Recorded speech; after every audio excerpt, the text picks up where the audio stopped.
వ్యాసగద్దె నైమిషారణ్యం. నైమిషారణ్యం ఉత్తరప్రదేశ్లోని లక్నోకి సుమారు 150 కిలోమీటర్ల దూరంలో సీతాపూర్ జిల్లాలో ఉంది. మన దేశంలోని పరమ పవిత్రమైన పుణ్యతీర్థాలలో నైమిషారణ్యం మొదటిగా చెప్పుకోవచ్చు. ఇక్కడ మనం వ్యాసగద్దెను సందర్శించుకోవచ్చు. ఆ పక్కనే వటవృక్షం ఉంది. దీనికి ఎడమ సైడ్ వేదవ్యాస యజ్ఞశాలను చూడవచ్చు. ఆ పక్కనే మనం స్వయంభూ మను మరియు శత్రుపాజీ తపోస్థలం చూడవచ్చు.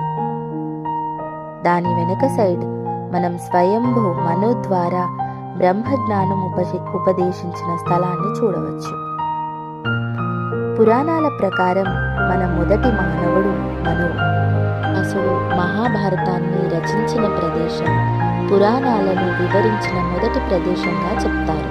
ఈ ప్రాంతం గురించి మహాభారతం, రామాయణం, వాయుపురాణం వంటి అనేక పురాణాల్లో ప్రస్తావించబడింది. ఈ సమస్త జగత్తు శ్రీహరి స్వరూపం. ఆ విష్ణువే వ్యాస రూపమున వేదాలను యుగయుగాలుగా విభజించుచుండెను.